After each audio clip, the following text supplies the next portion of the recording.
He pulled up in an old, dusty car. No valet moved. No doorman smiled. They didn't open the door. They didn't offer to help. He wasn't wearing a suit. He wasn't important, at least not to them. But 10 minutes later, they would all stand frozen, as the man they ignored walked in as the man who owned the building. The valet stand at the Grand Regent, a gleaming 5-star hotel in the heart of Beverly Hills.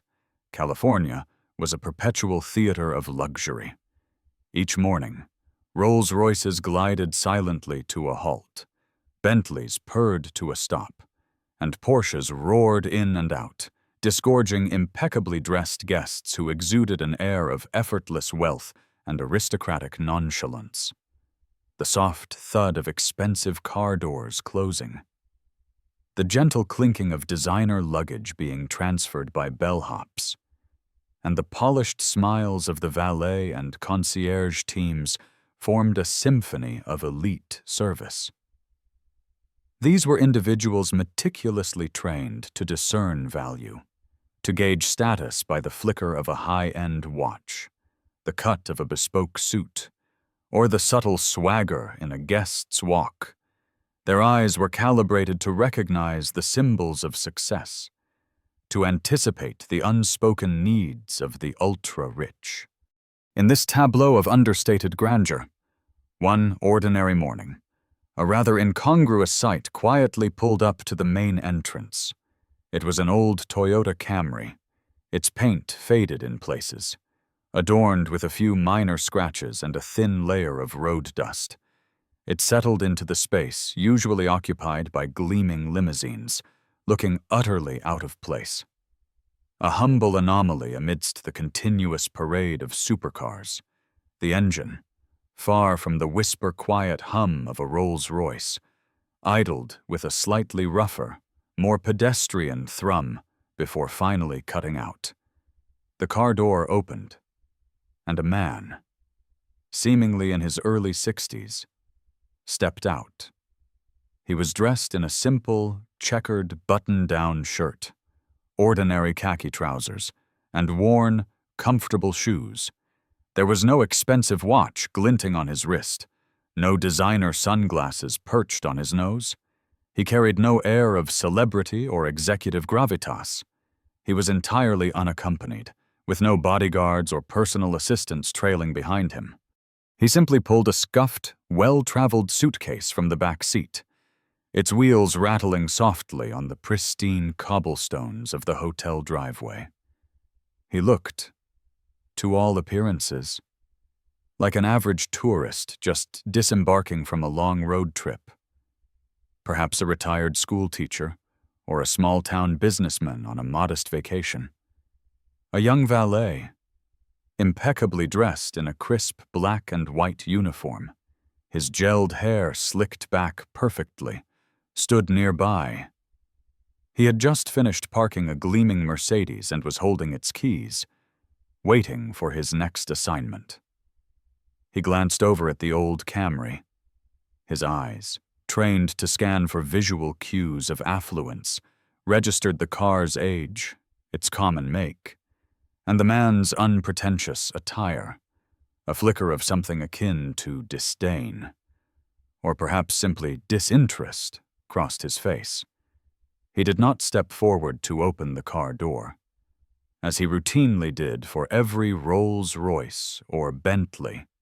He did not offer a professional smile or a warm, welcoming greeting, as was protocol for every other arriving guest.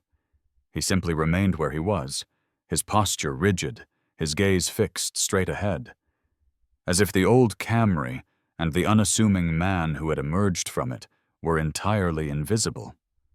A momentary blip in the otherwise flawless operation of the Grand Regent. From a few feet away, another valet, perhaps a more seasoned employee who had witnessed similar misplaced arrivals, leaned in slightly and muttered just loud enough for his colleague to hear, "He must be lost." The words, though quietly spoken, carried an unmistakable tone of condescension, a clear dismissal of the man's presence as an error, an intrusion into their exclusive domain. Other staff members nearby, busy with more important guests, cast quick, dismissive glances, their silent judgments echoing the valet's muttered remark. In their eyes, a five-star hotel like the Grand Regent was a stage for wealth, and this man, with his old car and plain clothes, was clearly off script. He didn't fit the picture, didn't belong in their meticulously curated world of luxury and exclusivity. His very presence seemed to subtly challenge the implicit hierarchy they upheld. The man, however, said nothing. He didn't react to the valet's cold shoulder, nor to the whispered comment. He simply offered a quiet nod, a polite yet understated gesture of acknowledgement, perhaps even a greeting. Then he turned and, pulling his own scuffed suitcase behind him, walked directly into the hotel's grand lobby, leaving the old Camry and the dismissive glances behind. His steps were unhurried, his demeanor calm. Conveying no hint of annoyance or embarrassment, he entered the Grand Regent, a figure of serene quietness, a stark contrast to the bustling, status-conscious environment he had just stepped into. He carried his own luggage, a silent act that further solidified the staff's initial, flawed assessment of his lack of importance. He was just another face, an unremarkable silhouette blending into the background of a place designed for the remarkable. Okay, here is part 2 of the story, expanded to approximately 1,000 words, written in English without additional descriptions or annotations. Mr. Alex, pulling his own scuffed suitcase, stepped across the grand threshold of the Grand Regent. The polished marble floor stretched before him, reflecting the soft, ambient lighting of the opulent lobby. But the expected reception, the immediate deference accorded to every arriving guest at this five-star establishment, was conspicuously absent. There were no effusive welcomes from the smiling doorman, no solicitous inquiries from the lobby manager, whose gaze seemed to drift past him with an almost practiced indifference. He calmly glided past the bustling reception area, where various staff members were engrossed with guests who projected a more appropriate air of affluence, the ones with their designer luggage being whisked away by bellhops, their drivers waiting discreetly outside. Mr. Alex made no complaints. He didn't pause to demand assistance, nor did he display any outward sign of annoyance or confusion. He simply, quietly, proceeded towards the bank of elevators, a solitary figure navigating the grand space. This cool reception wasn't just a lapse in professional courtesy. It was a glaring, unspoken example of customer assessment based purely on superficial appearance. The young valet, who had just parked the old Camry, felt a smug satisfaction. He'd efficiently triaged a seemingly unprofitable guest, having fulfilled his duty by ignoring the unpromising arrival. He turned back to chat with his colleague, a faint smirk playing on his lips. They exchanged a few dismissive remarks about the man's odd choice of car and his unpretentious attire. In their eyes, an old Toyota Camry parked in front of a five-star hotel was not just a blunder. It was an almost comical intrusion, an unacceptable anomaly in their glittering, exclusive world. They were already moving on, their attention shifting to the next gleaming limousine pulling up, eager to re-engage with the familiar ritual of wealth and deference. As Mr. Alex reached the elevators, he pressed the call button. The doors glided open, revealing a highly polished interior. He stepped inside. And as the doors silently closed, he was momentarily hidden from the bustling lobby, a silent observer in motion. The staff, absorbed in their daily routines and their own self-importance, paid him no further mind. He was, to them, already forgotten a non-event in a day filled with high-value transactions and VIP courtesies. Meanwhile, entirely unknown to the staff at Le Gourmet Prive, and indeed to most of the hotel's operational team, a pivotal moment was unfolding just a few blocks away. In one of the city's most prestigious corporate high-rises, in a sleek, minimalist executive boardroom, a colossal investment deal was nearing completion. This wasn't just any deal. It was a highly confidential merger and acquisition, rumored to involve a prominent chain of luxury hotels and high-end resorts across the entire West Coast. The specifics of the transaction were shrouded in absolute secrecy, known only to a select few at the very apex of the corporate hierarchy.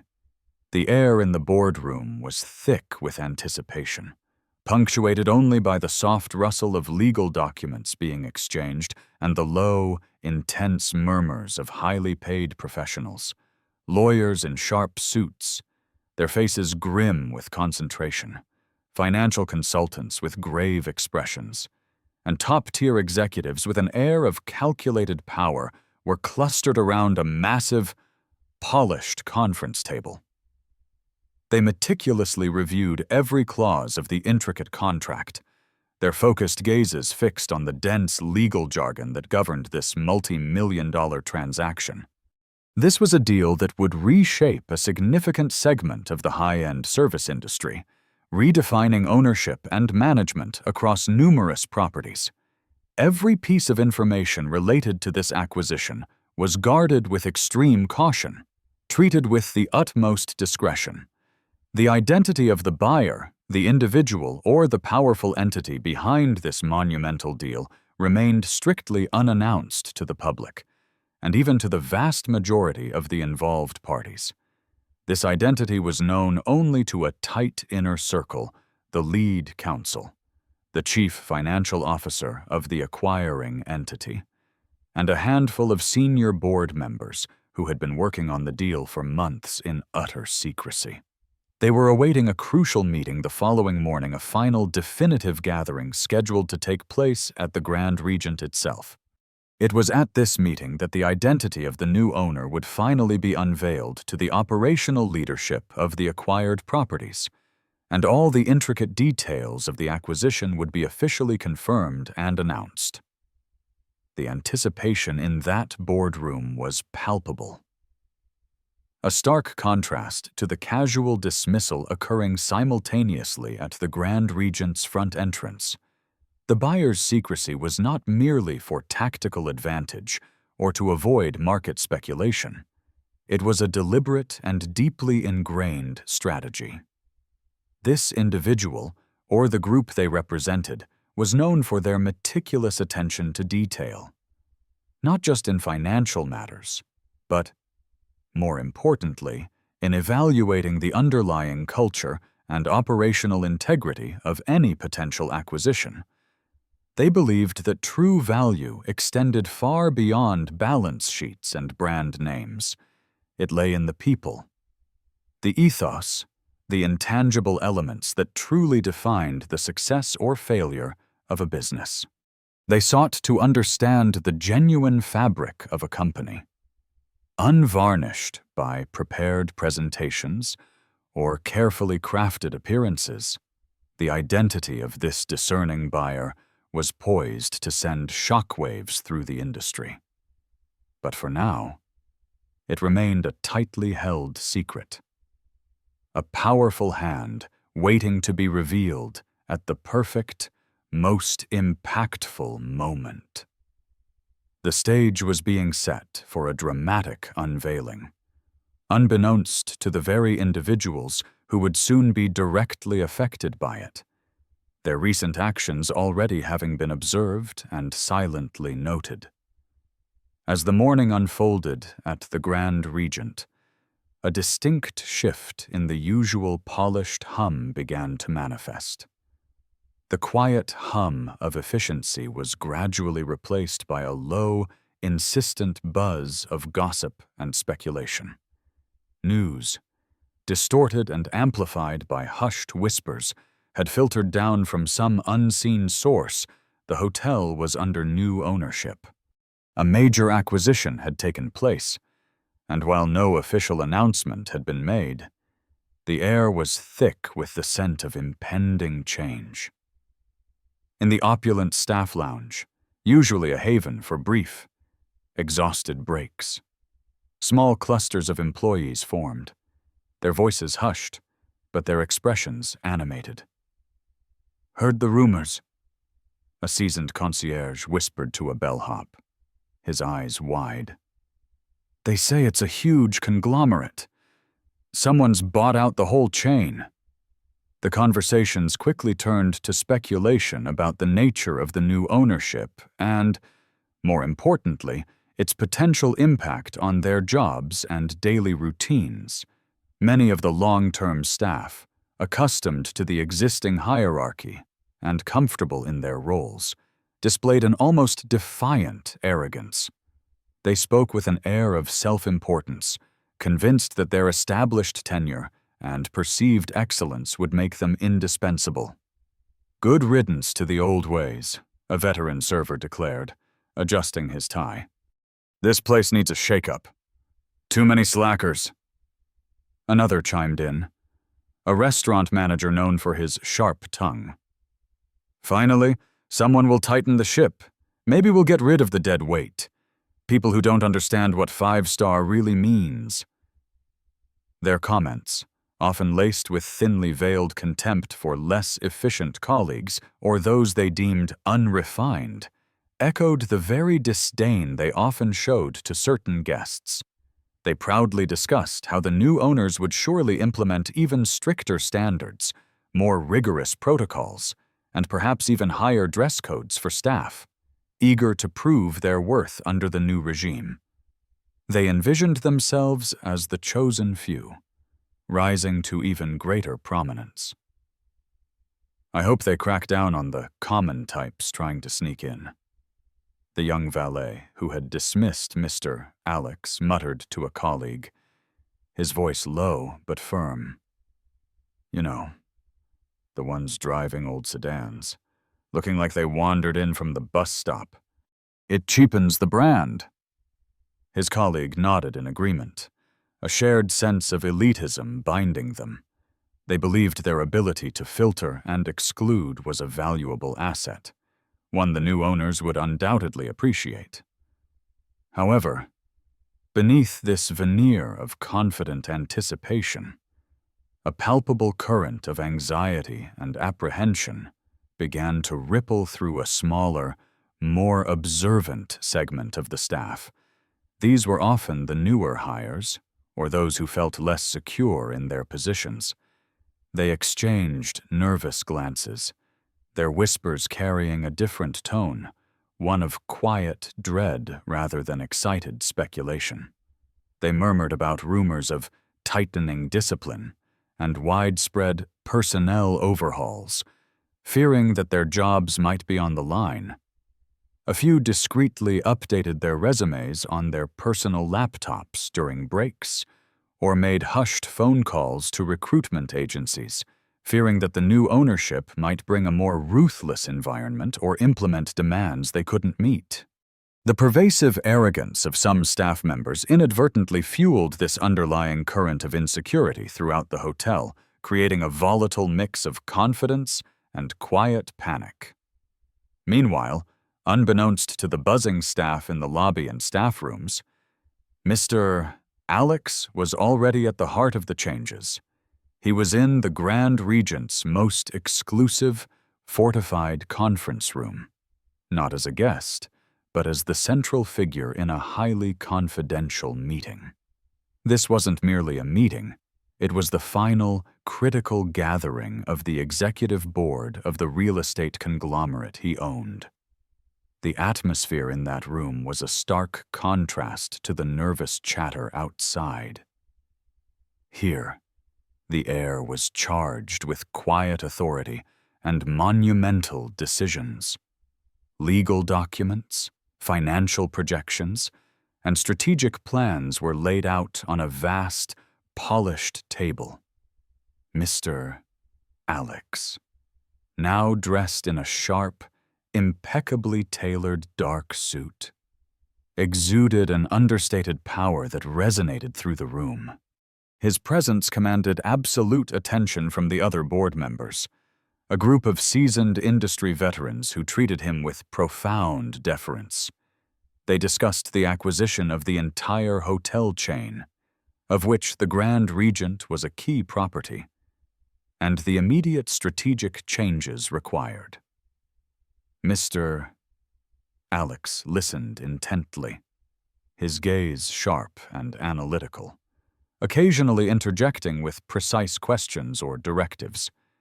He was reviewing detailed reports on the operational performance and, crucially, the company culture of each acquired asset. The irony of the situation was profound.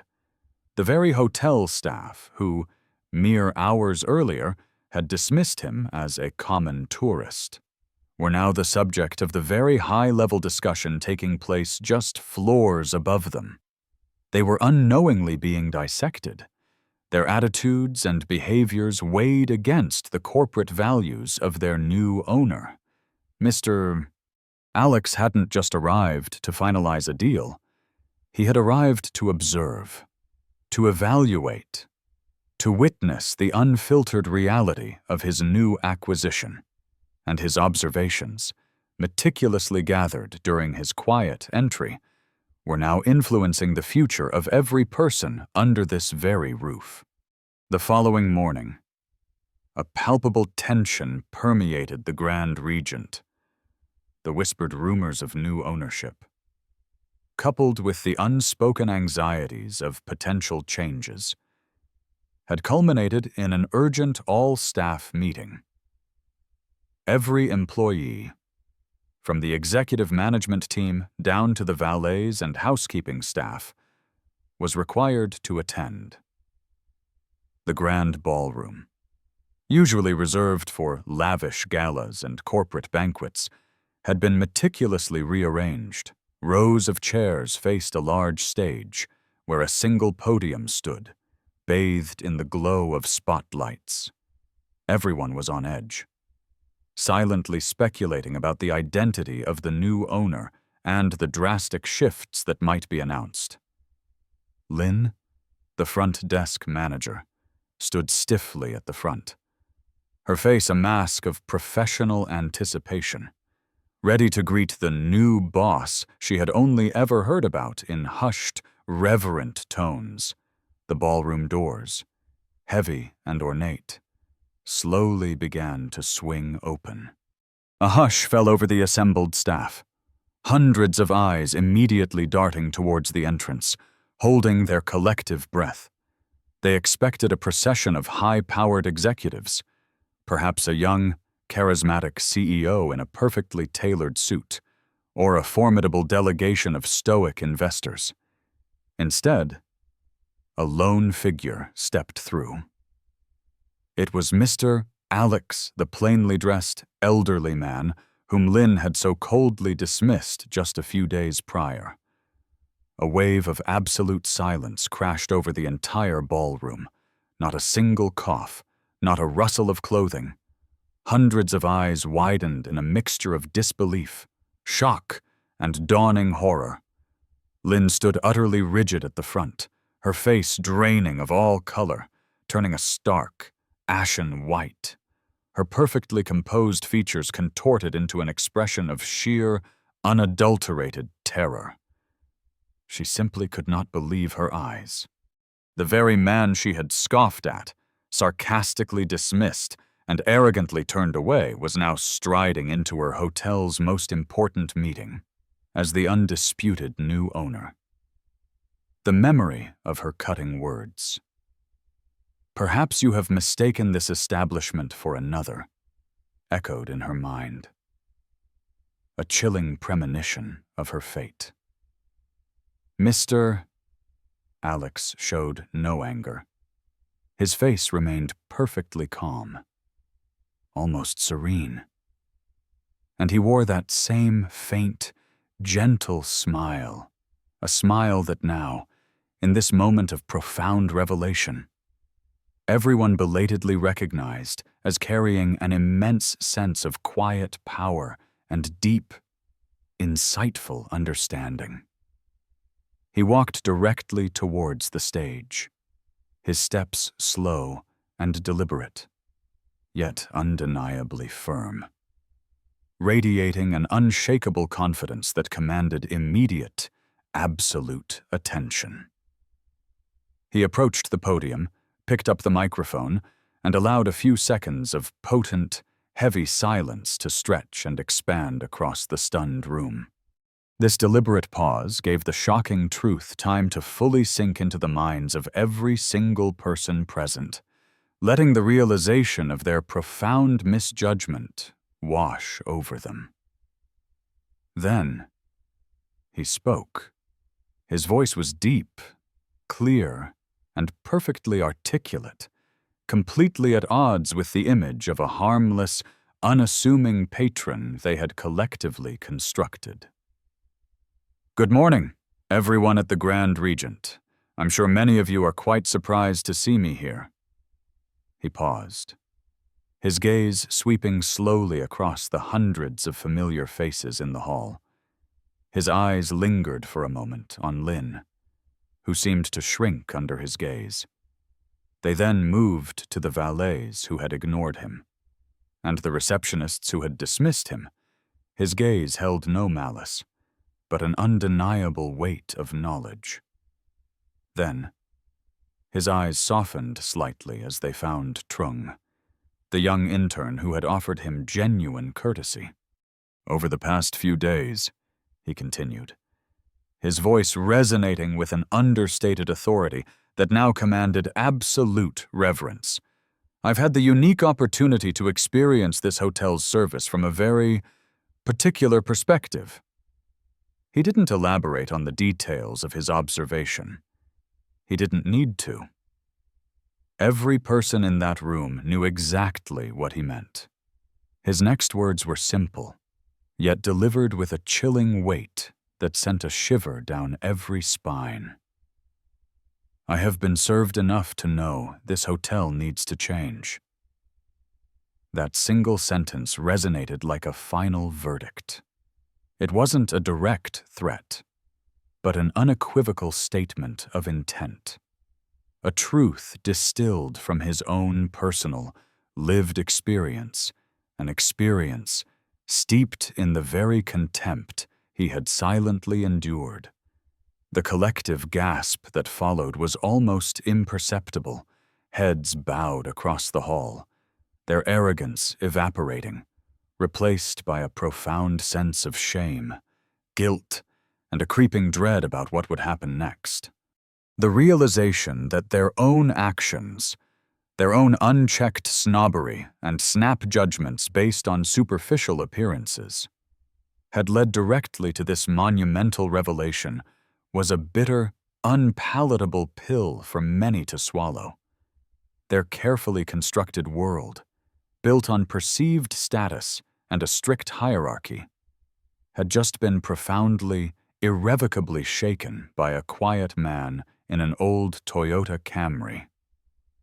Following Mr. Alex's quiet yet devastating pronouncement, the consequences at the Grand Regent were not mere threats. They were swift, precise, and absolute that very same day. Stark decisions were made. Lynn, the arrogant front desk manager whose dismissive words had set the stage, was immediately terminated. Her blatant disrespect and discriminatory behavior were deemed utterly unacceptable in a high-end service environment, especially under the new ownership of Mr. Alex. Her dismissal served as an immediate, undeniable shockwave, rippling through the entire staff. A few other employees, those who had openly sided with Lynn, or consistently displayed similar negative and judgmental attitudes towards unimportant guests, also received termination notices or were severely demoted. The atmosphere in the hotel, once characterized by a subtle, often unspoken elitism, was profoundly cleansed, though also undeniably solemn, as the weight of the new reality settled in. However, amidst this wave of accountability, a single, radiant point of light emerged. Trung, the young intern who had been the sole beacon of genuine kindness and respect towards Mr. Alex during his unannounced visit, received a personal summons. He was invited for a private meeting with the new owner. In the quiet elegance of the executive office, Mr. Alex looked at Trung with eyes full of quiet satisfaction and genuine approval. "You, young man, showed me that this hotel still possesses its core values," he stated simply, his voice carrying a warmth that was entirely absent when he addressed the rest of the staff. Trung was not only retained at the Grand Regent, but he was also directly promoted to a full-time, permanent position, bypassing the usual lengthy internship period and probationary stages. Furthermore, Mr. Alex personally ensured that Trung was offered intensive, specialized training to become a potential manager within the hotel's operations, a clear and significant investment in his future. It was a complete and utter validation of Trung's innate goodness and his unwavering adherence to true hospitality, a powerful statement that genuine kindness and respect, even in a corporate environment often prioritizing ruthless efficiency and visible affluence, would not only be recognized, but profoundly rewarded. Trung left the meeting feeling a profound sense of gratitude and humility, his simple act of decency having opened doors he never dreamed possible. A few days later, a simple yet profoundly impactful message appeared. It was elegantly printed on thick, high-quality cardstock and meticulously framed. This framed message was then prominently displayed on the main staff bulletin board in the Grand Regent's back-of-house area, a central hub for all employee communications. Below a clean, understated signature that simply read, "Alex," were these powerful due to moving words: "If you judge people by what they wear, you'll never see what they're worth." That message became the new, unspoken guiding principle for all of the Grand Regent's staff. From that day forward, the entire service attitude within the hotel transformed completely. The casual disdain and quick judgments based on external appearances vanished. Every car, whether a gleaming Rolls-Royce or a weathered delivery van, was now greeted with the same prompt, respectful attention. Every guest, regardless of their attire, whether dressed in designer labels or simple, ordinary clothes, was welcomed with genuine warmth, offered a professional and sincere attitude, and treated with the utmost courtesy. The subtle, unconscious bias that had permeated the hotel's operations was slowly, surely dismantled, replaced by a universal standard of respect. Employees learned, often through silent observation of each other and reflection on the recent events, that a person's true worth lay not in what they outwardly displayed or the material possessions they owned, but in their character and the inherent dignity they possessed. The Grand Regent not only maintained its prestigious five-star reputation based on its luxurious facilities, but also ascended to a new level of excellence, becoming renowned as a place where true kindness and genuine human respect were paramount, a costly, unforgettable lesson bought by arrogance and paid